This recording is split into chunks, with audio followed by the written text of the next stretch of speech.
Alright, first video on the Efilist channel. Yep. Yeah, the purpose of this channel, I think, will be to just post some videos on the general subject that, that life is a failed experiment. And it is just an experiment. It is just a thing being conducted that has no, there's no plan, there's no godly intervention or any of that stuff. And I do have other channels. Just say no to kids and the doom bloom goom boom channel and mend all that, but it's not quite pointed the right direction. Just say no to kids can sort of imply that I'm just against human life, and no, it's all life is crap. The animal circumstance is probably far worse. Well, definitely is far worse than the human circumstance, and so that's definitely got to be the focus of the equation, the argument, the whatever. So anyway, so the premise here is going to be making videos. They're just summations of the history, the reality of life, and what we're doing here, how it got here, what it's doing, and the fact that there really isn't anything you can make out of this thing because of its poor construction, that it is broken from its very core, the very concept of creating need machines and then giving them a world that's almost impossible to extract satisfaction of their need without imposing the unsatisfied need on something else.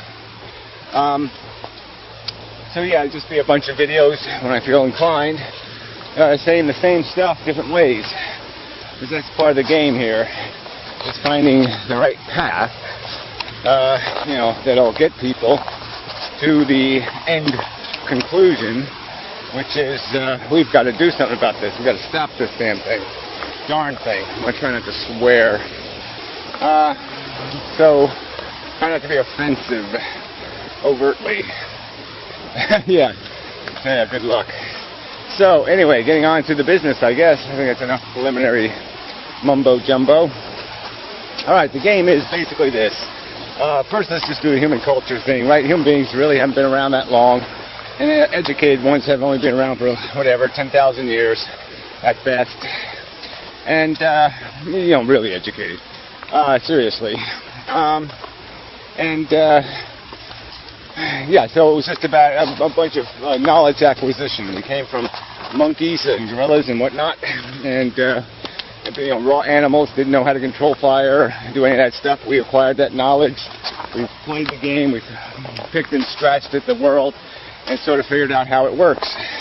And in that process, human beings, caught on to this God idea, as an explanation, as they said, well, we look down at ants, so maybe there's a God looking down at us. And they really didn't have any other way to explain everything was going on. They didn't have, chemistry and biology and physics, so they just had a bunch of, thunder, spooky, scary, lightning, ooh, scary, hurricane, tornado, what the hell was that about?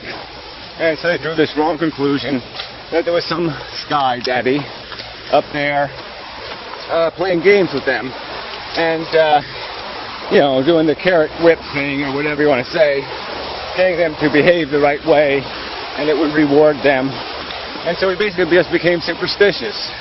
You lit a fire on a full moon in September, and 2 years in a row, the next day you had an earthquake, just by coincidence. Yeah, it got written in your little scary book of horrors, and so now you're afraid of fire, on full moons, or whatever it would be. So yeah, we became superstitious because we were smart enough to become superstitious, but not smart enough to know we were just being superstitious and stupid. We were drawing wrong conclusions. Alright, so you have to start from scratch. You have to throw out all those old notions of reality if you're going to be fair to the truth, and just start with the facts that we know, and stuff that's really, hard science, the real deal. And the hard science says, life has been here a long time, billions of years. And the game is basically this chemistry thing happens. And you have that sun up there behind those clouds. And it shoots a bunch of photons down here. Well, over here. On here. And they're moving. Their energy. And that movement gets trapped and energizes chemistry. And then the chemistry gets animated. It moves about in thermal seas at different temperature. And stuff bangs into each other. And the chemistry starts getting more and more complicated. It keeps banging around and banging into each other. And eventually, on planet Earth, quite apparently, the formation of a DNA molecule took place. And the mechanism for its reproduction also took place. And that peanut butter got on that chocolate, and bingo, you had a reproducing cell. So every bit of life on this planet right now, every bit of it, every bit of it, is a direct descendant from one single reproducing cell. And, about 4 billion years ago. So a few 100 million years ago, life did this evolving thing because of a DNA molecule. So what's really happening is the molecule is evolving. The molecule is changing, and as the blueprint changes, the product changes, the building changes. And the changes that give you a more functional consumption or a more functional reproduction in the world to suit an environment, give you a niche, have you crawl through some part of this stuff better than everybody else, and you'll be more likely to survive and carry your blueprint to another generation. And that's the game being played here in its broadest strokes. It's just a competition between molecules. They don't really care about what the end result looks like. They don't care about what you feel, what you think, what you look like. It's just the molecule. That's all that matters. That molecule getting from the present into the future. That's a dirty machine. I don't know what the hell it's doing. Sorry about the noise. So anyway, we have this evolution thing happening.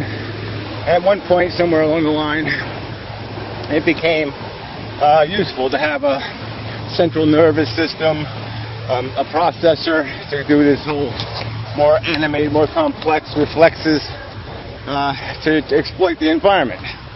But the key thing was all this life form, these sun eaters, they're really doing all the work here. In the sense they're capturing all this, movement from the sun, this energy, they're storing it, having it move around inside of them. And if you're an organism, you can grab that stuff, a big chunk of it, and steal that movement, that power, that energy. And that's what all these DNA molecules are competing over.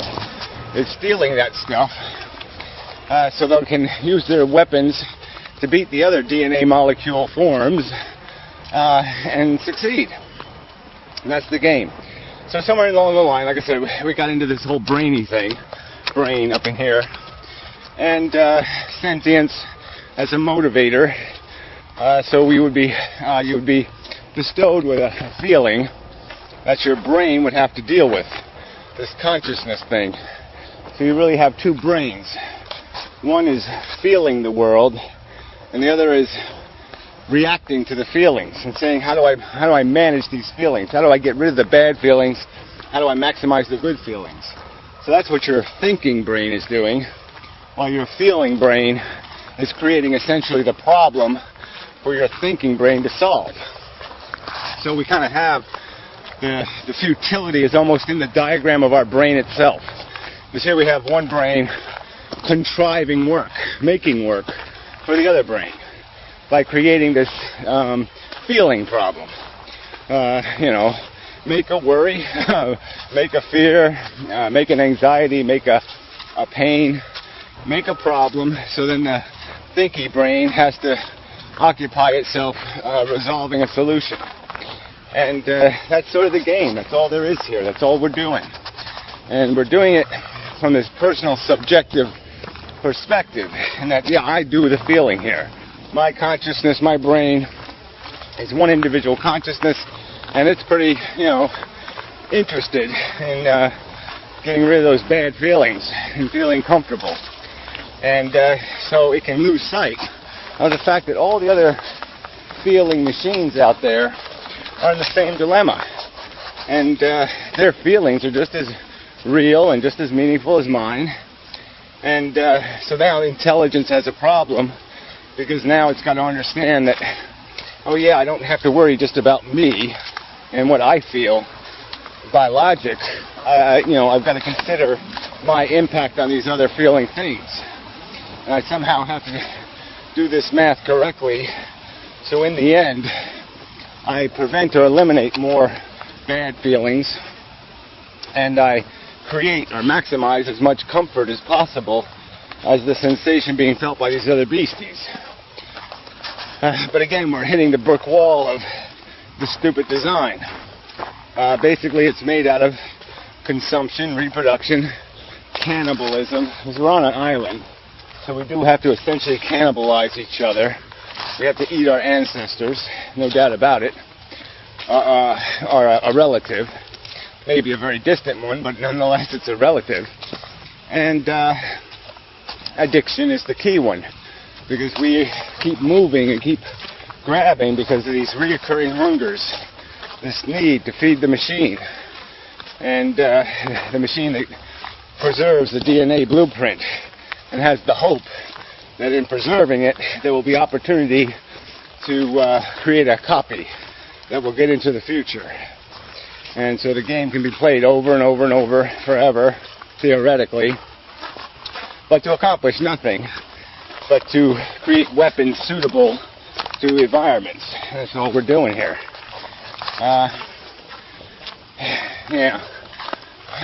It's different ways you go here to finish up. But look, the bottom line is, we're just need machines. We generate the potential for harm in the universe. The universe, without living, well, more importantly, without feeling life, there's nothing to harm. There's no way anything destructive can happen in the universe without harmables. So if the feeling things don't exist, there's no downside risk. You maintain a guaranteed not losing. And not losing is kind of important. Not losing is a good thing. All right? I know winning is, perceived as the way to go. But not losing is also good. And the risk of trying to win is the fact that you really can't. Because you have to kind of think of it like a lottery. And then all the other tickets are real value possessed by somebody else that you're going to basically be consuming or eating. So you really can't win without somebody else losing. Then there's going to be more losers than winners. It happens in every war. It happens in every contest. There's always more losers than winners. And, an open contest, unlimited players, you will create more losers than winners. And that's the paradox, the impossibility of our circumstance. You just can't play the life game without causing more harm than you're ever going to be able to compensate for with your moments of glory. It just isn't going to happen. There's no math to make this work. It's just going to fail. And so we just have to give up on creating the harmables, creating the need machines, because they don't need to exist. That's the key thing to understand. Because you feel the value doesn't mean the value is real. Because you love Mozart